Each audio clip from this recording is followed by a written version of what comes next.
नमस्कार. आज आपल्या यूट्यूब चॅनलवरती ऑनलाईन व्हिडिओ आपण पहिला अपलोड करत आहोत. तर त्यामध्ये आपण स्केचिंग क्लासेस ऑफलाईन चालू आहे माझी बॅचेस 1 एप्रिलपासून, but online first video share करत आहे. तर यामध्ये आपण अतिशय हलक्या हाताने अगदी राऊंड काढून घेणार आहोत, जेणेकरून आपल्याला स्केचमध्ये पेन्सिल कशी यूज करायची बघा. त्यामध्ये लाईट असा शेप दाखवत आहे. यासाठी मी 6B पेन्सिल यूज करत आहे किंवा 2B, B, 4B अशा पण यूज करू शकतो. याचा लाईट शॅडो असते 6B. त्यानंतर सेकंड राऊंड पण मी अगदी हलक्या हाताने काढून घेणार आहे, म्हणजे इरेजर करायचं काम पडेल तर मी अगदी हळूवारपणे करू शकते आणि त्याची खाली लाईन पण उमटणार नाही. तर हा शेप वेगळा दाखवत आहे मी, शेड वेगळा येत आहे. यामध्ये सेकंड शेड असा यूज केला आहे की बिलकुल लाईट करायचा आणि बोटाने स्क्रेप, म्हणजे लाईनिंग दिसणार नाही ह्या शेडमध्ये. तर बघू शकता किती छान प्रकारचे, आणि त्याला 8Bनी आपण थोडं आउटलाईन करून घेऊ, म्हणजे डार्क दिसेल. त्यानंतर 10B पेन्सिल यूज करत आहे. 10B पेन्सिल 8Bपेक्षा पण डार्क असते. यामध्ये लाईनचा शॅडो दाखवत आहे, शेप येणार आहे. तर बघा, यामध्ये लाईनजवळ लाईन बिलकुल हळूवार आणि हळू हाताने, हलक्याशा अशा हाताने लाईनजवळ लाईन काढून छान 10Bने आपण आउटलाईन करून घेणार आहे, जेणेकरून खूपच अट्रॅक्टिव्ह दिसेल. यासाठी आपण पेन्सिलचा स्केचचा पूर्ण हे पण घेऊ शकतो बॉक्स, ज्याच्यामध्ये 2B, 4B, 6B, 8B आणि 10B अशा पेन्सिल अवेलेबल असतील.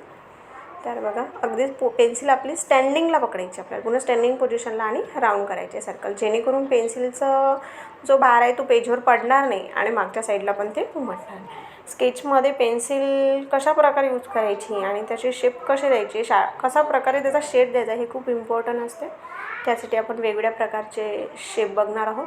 बघा, पहिला शेप बघून राहिलो आपण. यामध्ये मी पहिला शेपचा आकार काढण्यासाठी 10B यूज करायची नाही. फर्स्ट टाईम आपण ओन्ली 6B, 4B अशी पेन्सिल किंवा साधी पेन्सिल असेल तरी पण काही हरकत नाही. त्याच्यामुळे काय होईल, अगदी हलक्या हाताने काढला तर काही मिस्टेक झाली तर इझिली रब करू शकता, म्हणजे खाली त्याचा पूर्ण शेड उमटणार आहे. बघा, हा लाईनिंग शेड जो आपण पहिले दाखवलेला आहे 10B आणि 6B पेन्सिल यूज करून, आणि लास्टमध्ये त्याला 10Bनी हे करून घ्यायचं आणि बोटाने थोडं स्क्रब केलं की तो शॅडो खूपच अट्रॅक्टिव्ह दिसतो. आता याच्यामध्ये पण 10Bनी मी त्याला आउटलाईन करून घेत आहे, आणि याच्यामध्ये पण हलकासा शेड कसा द्यायचा ते बघा. पेन्सिल स्केचमध्ये शेडला खूप इम्पॉर्टंट आहे. आपण कोणत्या प्रकारचा शेड देतो, पूर्ण भरीव शेड जर दिला तर ते दिसायला एवढं अट्रॅक्टिव्ह दिसणार नाही. पण असं बघा, साईड पोर्शन, त्याच्यामुळे कसं होतं, आपला शेपही अट्रॅक्टिव्ह दिसतो आणि बनवलेलं स्केचही खूप अट्रॅक्टिव्ह दिसतं. स्केच बनवताना एकदम अशी फिनिशिंग खूप आवश्यक आहे. असं नको का एक लाईन काढली, मोडलं, आणखीन दुसरं बनवलं.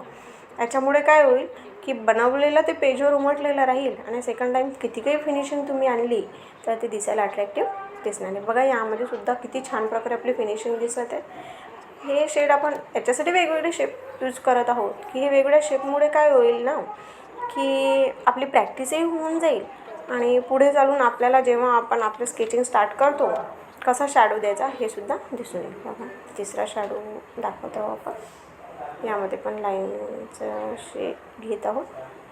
लाईन हलक्या हाताने अशा लाईनिंग यूज करतात आणि त्याला बोटाने पुन्हा रब करून आउटलाईन बनवून तुम्हाला वाटेल तसा त्याला थोडा आकार देऊ शकतो.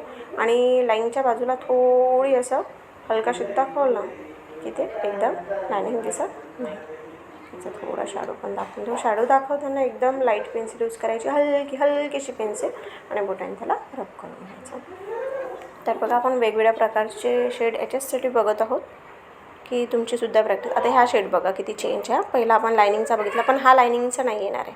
स्टार्टिंगला वाटलं असेल तुम्हाला, पण याच्यामध्ये हळूवार केला आणि बोटाने त्याला स्क्रब करून पूर्ण स्ट्रेट करून टाकलं. असा राऊंड सर्कल. याचा पण शॅडो दाखवणार आहोत आपण. शॅडो बिलकुल लाईट, त्याच्यासाठीच हा सेशन घेत आहे मी. बघा, कॉम्प्लिकेशन असले तर प्लीज कमेंट करा. अतिशय सुंदर एकदम.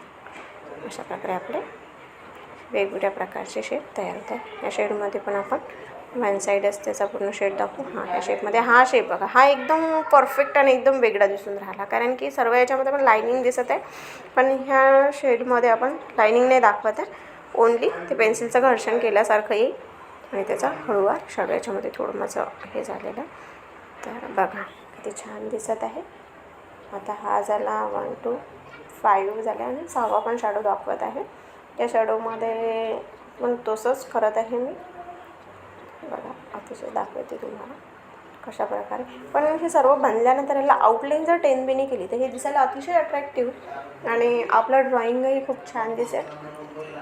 बघा आवडल्यास नक्की चॅनलला सबस्क्राईब करा, जास्तीत जास्त प्रमाणात शेअर. बघा 3 पेन्सिल यूज केले आपण.